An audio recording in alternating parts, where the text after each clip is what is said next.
Alrighty guys, welcome to 6.4 notes. And 6.4 and 6.5 are very similar. And they're both specific applications to differential equations pertaining to exponential growth and decay. So actually we're going to be looking at a lot of review from Algebra 2. So I just want to start off with the law of exponential change. And basically what that is if you're given this for your exponential equation. Sorry, not your exponential equation, your differential equation. So if you're given something of this form for your differential equation, now I want you to take a moment and see what's happening here. So we're talking about dy dt, and this is related to a specific context, which is exponential growth and decay, where y would be representing your total amount of something. And maybe that would be your total amount of population, or maybe it would be your total amount of money, or something like that. And t is talking about time.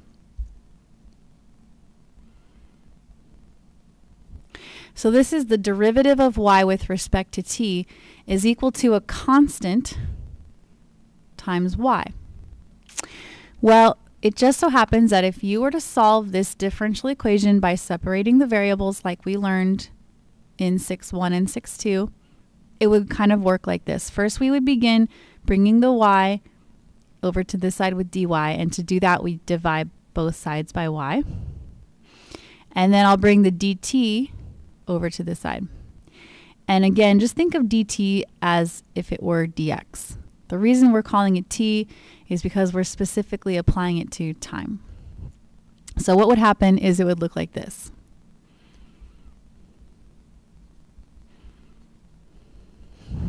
So that's the separation of variables step.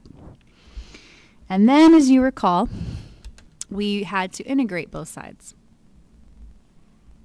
So this is if you're given a derivative and you're trying to solve for y. So I'm trying to solve for y. Okay, well, the antiderivative of 1 over y is ln of the absolute value of y plus a constant. And the antiderivative of a constant, k, with respect to t, would just be that constant times t. So let me write up here, k is a constant. Plus another constant, and this is the combined constant. So lots of different constants. Okay, now our objective is to solve for y. So I need to get rid of the ln. So this is where I raise e to both sides. And e and the ln cancel each other out, and I'm left with absolute value of y equals e to the kt times e to the c. And then we want to get y out of the absolute value. So I need to come up with another constant, but k is already taken, so maybe I'll use a. By letting a be plus and minus e to the c, I can get rid of the absolute value. And this may look familiar to you, but this is sort of the general equation for exponential growth and decay. I just need to take it one more step further. Suppose you were told, you're given, that y is equal to y initial when t is equal to 0. That would be considered an initial value problem, where I would plug in y sub 0 for y, and then 0 for t.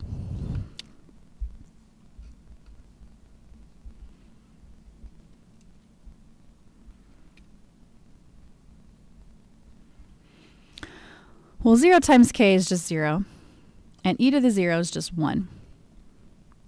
So then this would just equal a. So it turns out that this constant a simply equals the initial amount present. So this is how we write the final formula.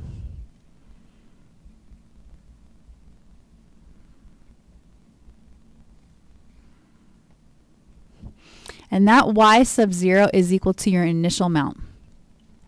So y is equal to your total amount at time t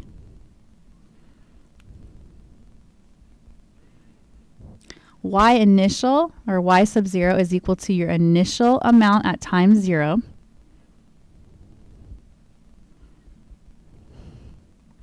and k is equal to your growth or decay rate. And of course, E is just 2.71.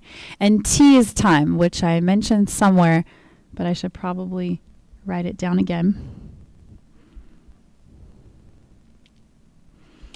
So back in Algebra 2, we used this equation a lot to find how much money you would have accrued in your account over a certain amount of time, or what the population would be of the world, you know, after a certain amount of time passed. And it just so happens that this kind of equation is the solution to the kind of differential equation where the derivative is equal to a constant times the y, constant times the function. And so that's why we're revisiting exponential equations, is because this is the solution you would get every time you had a derivative like this, a differential equation like this. So that's what ties it into chapter 6. Now what we're going to do is review some of the ways in which we used this kind of equation back in Algebra 2. First way was compound interest. So I want to show you the formulas here. So compound interest, you've got this formula.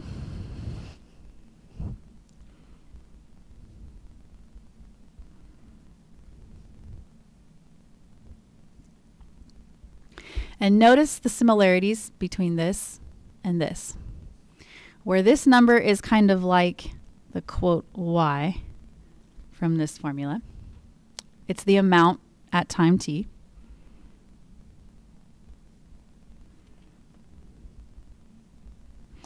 This is like the y sub 0 in this general formula, the initial amount.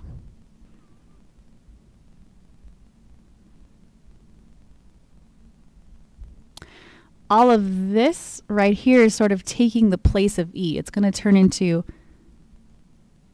a different number. So it's not equal to E, but it's taking the place of E. So it's instead of E.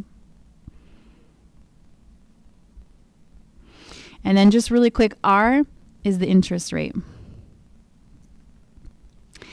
And K is the number of times per year that the interest compounds.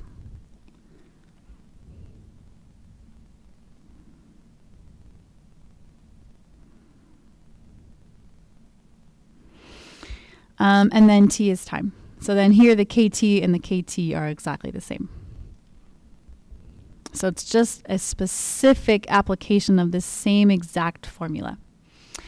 The only difference is this is when the interest compounds a finite number of times versus continuously. If the interest compounds continuously, then you would have this exact same formula. We just use different letters for different contexts. So you'd have amount at time t is equal to your initial amount times E now instead of that to the RT.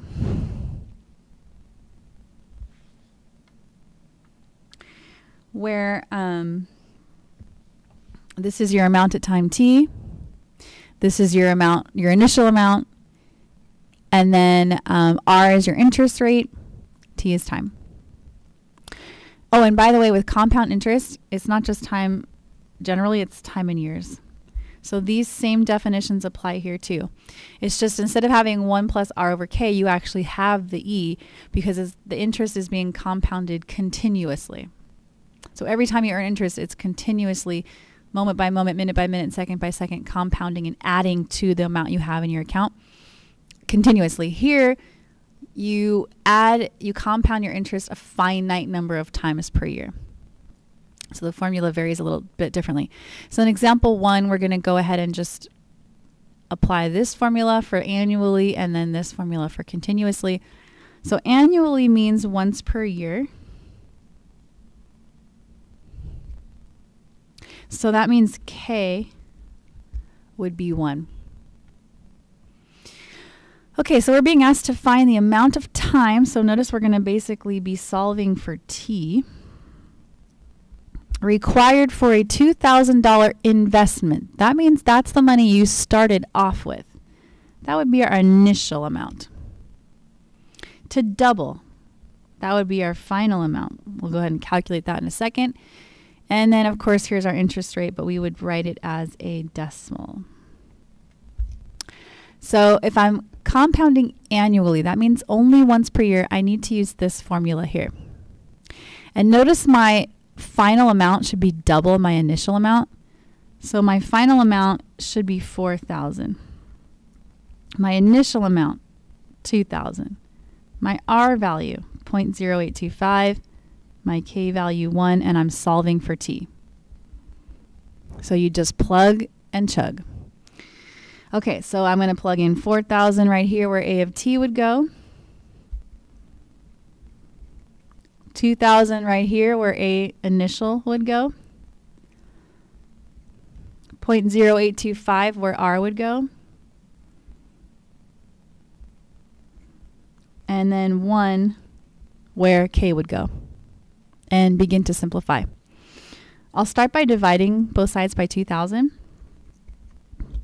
And then adding 1 plus 0.0825 to the t. So I need to use a logarithm here because I have the variable I'm trying to solve for is in the exponent spot. So I'm going to go ahead and use ln. And what that does is it allows me to bring the t down to the regular level. So I have ln of 2 is equal to t times ln of 1.0825. And then I would simply divide both sides by ln of 1.0825.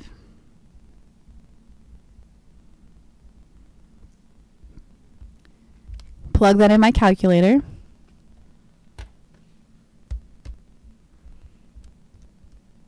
Just kidding, it might help if I turned it on. And looks like it would take about 8.74 years for the amount to double if it's compounding annually. So I'll write that out.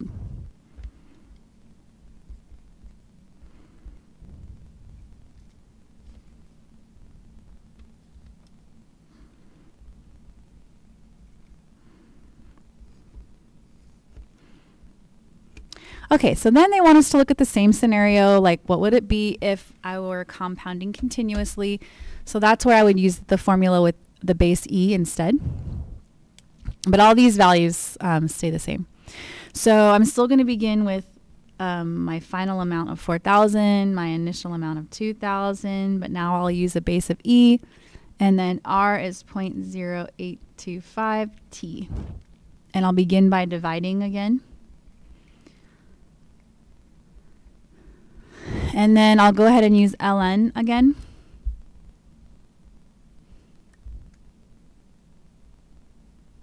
But this time it'll be a lot easier because ln and e simply cancel. So I'll have ln of 2 equals 0.0825 t, and then t is equal to ln of 2 divided by 0.0825.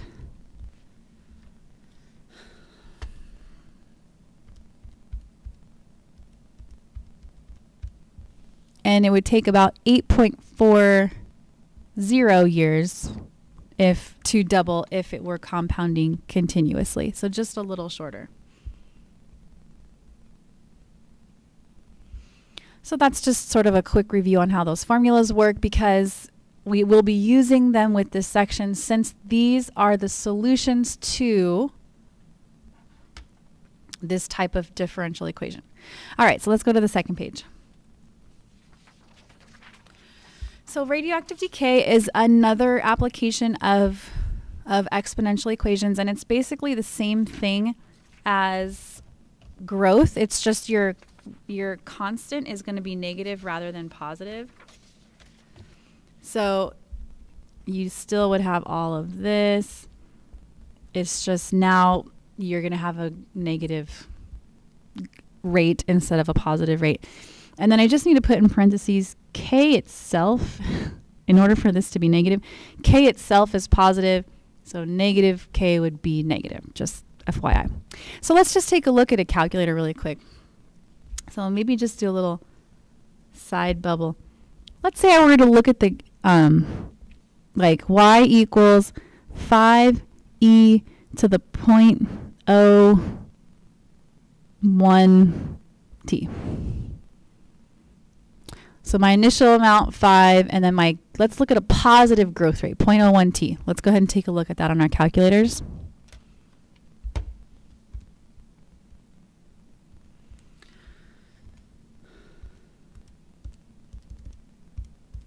Of course, on our calculator, we can only use x, but t is just the independent variable, same thing as x. And I'm just going to do a standard graphing window. You know, my growth rate is so tiny. Sorry, let's try 0.1t. It's hard to tell the growth when it's so slight. So let's take out the 0 there. Let's just do 0.1.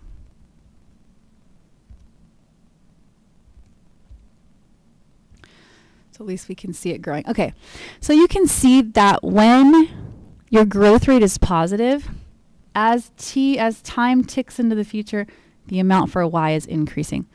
So we have a graph that kind of looks something like this. But if I were to change the k or multiply the k by -1, that is going to cause the values to begin to decline, because this is going to reflect the graph over the y-axis.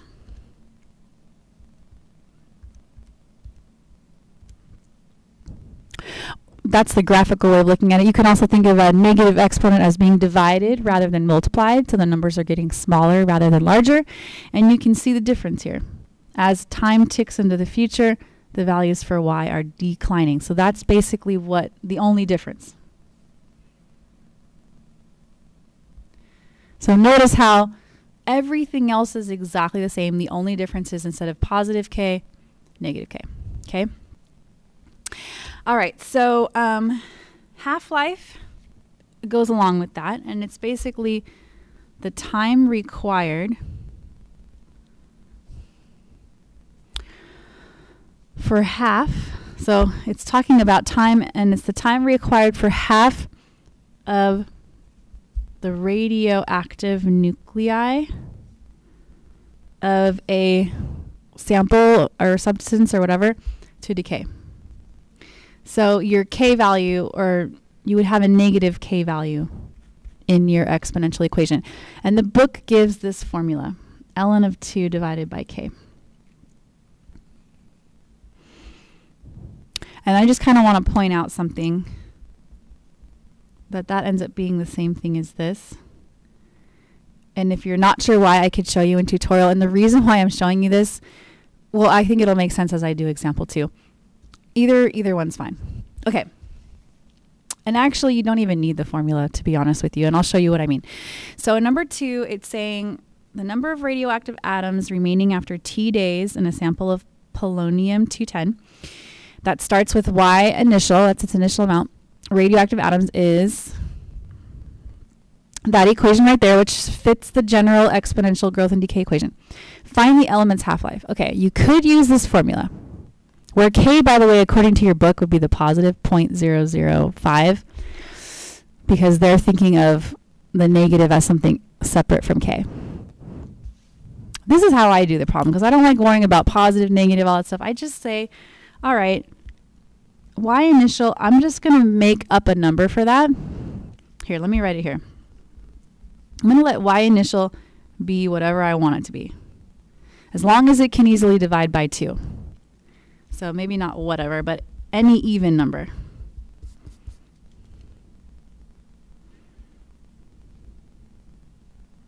Or any number easily divided by 2.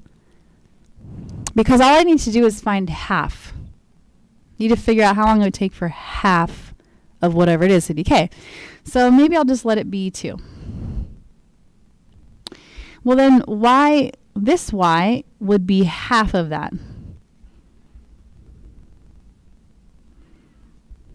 And it doesn't matter what I pick, you'll see. And then I'll just plug that into this equation and solve for t.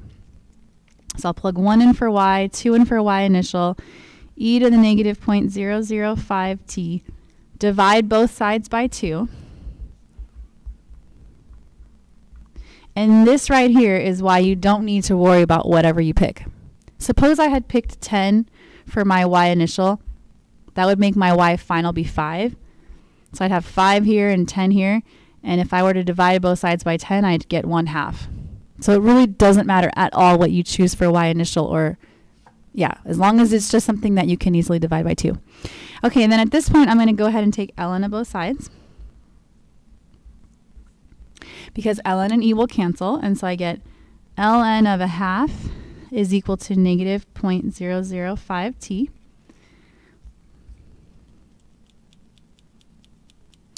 And then divide both sides by the negative 0.005.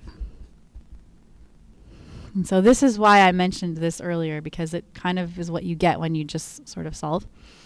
So then I get t is equal to ln of 1/2 divided by negative 0.005. And that ends up being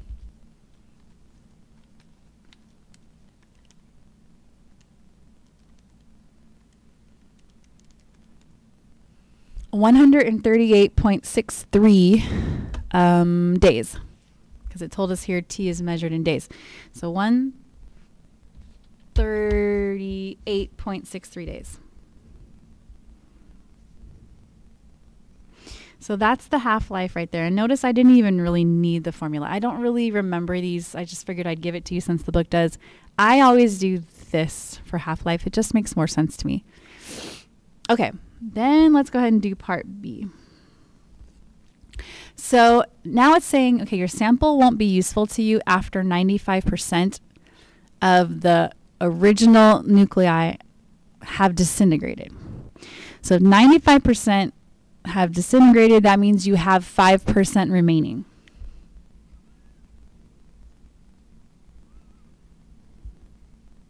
Because remember, that's what this y is. This y is the amount that is remaining.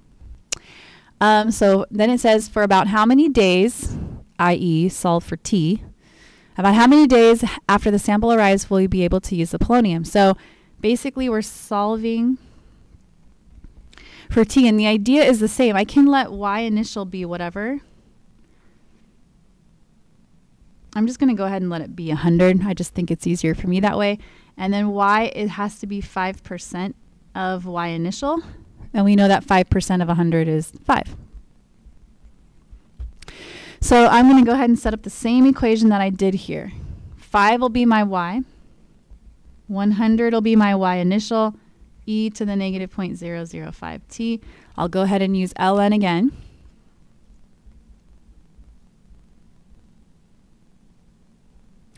Ln, oh wait, shoot, just kidding. Divide by 100 first, sorry. Gotta get e alone before I do the ln thing. So first divide by 100. And notice you get 0.05.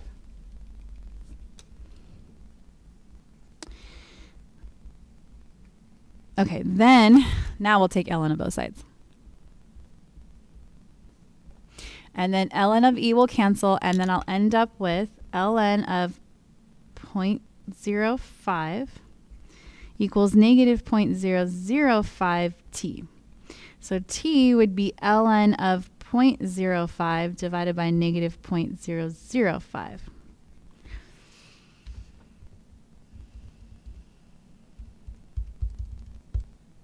And so that ends up being about 599.146 days.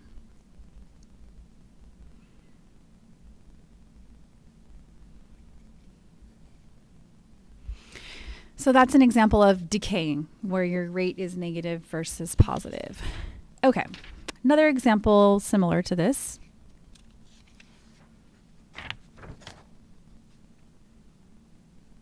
Is example 3.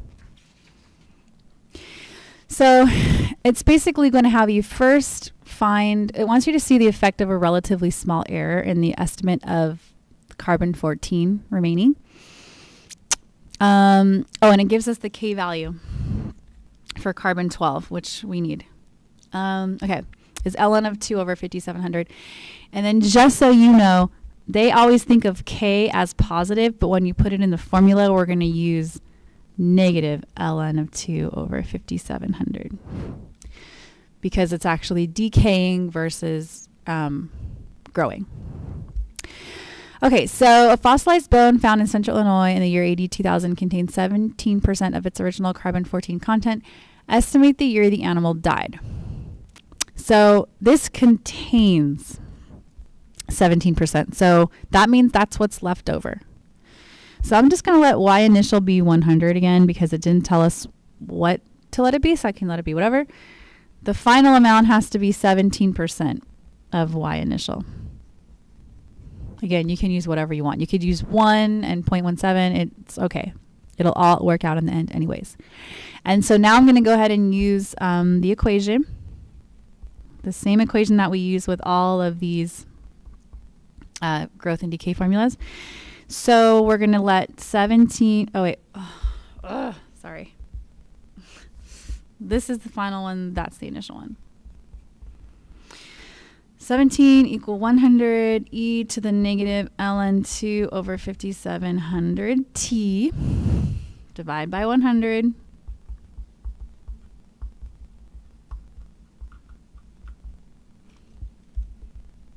I just want to make this clear that this is all in the exponent spot. And then take ln of both sides. And the ln and the e cancel. And you end up with ln of 0.17 equaling negative ln of 2 divided by 5,700 t. Okay. So to get t alone, I need to multiply by the reciprocal. So t is going to end up equaling ln ln of 0.17 over 1, I guess you could think of it that way, times 5,700 divided by negative ln 2. Okay, so let me work that all out in the calculator.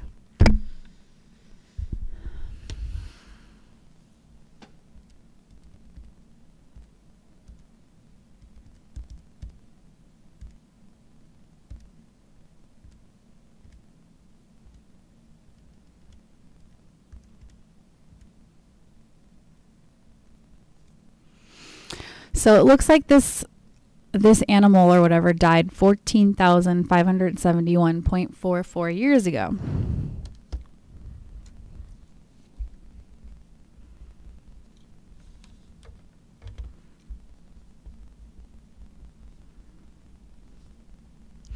But that's not what the question was asking. It said estimate the year the animal died. Well, this bone was found in 2000 AD. So if we back up 2,000 years,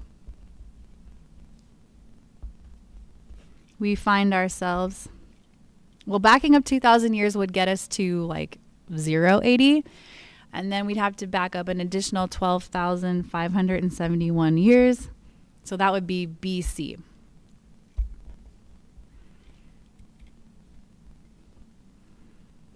So there we go.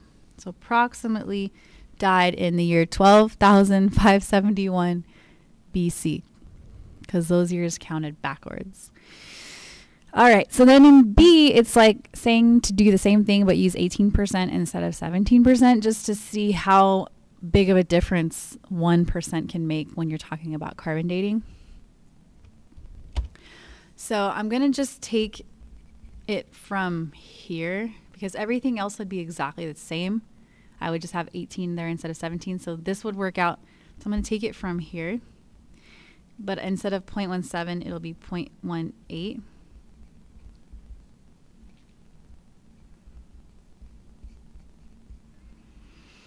And so then t is going to be ln of 0.18 times 5,700 divided by negative ln 2.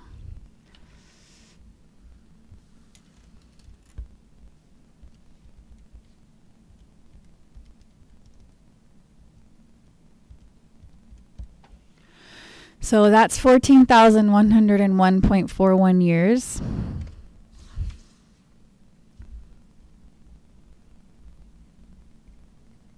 So then that would end up being in the year 12,101.41 BC.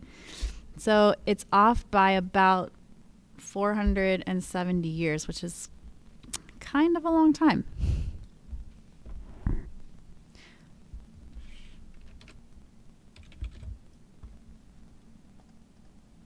So it's kind of a long time for this to be off. Okay, so in the next video, I'm going to talk about Newton's law of cooling, and then that'll be it for 6.4.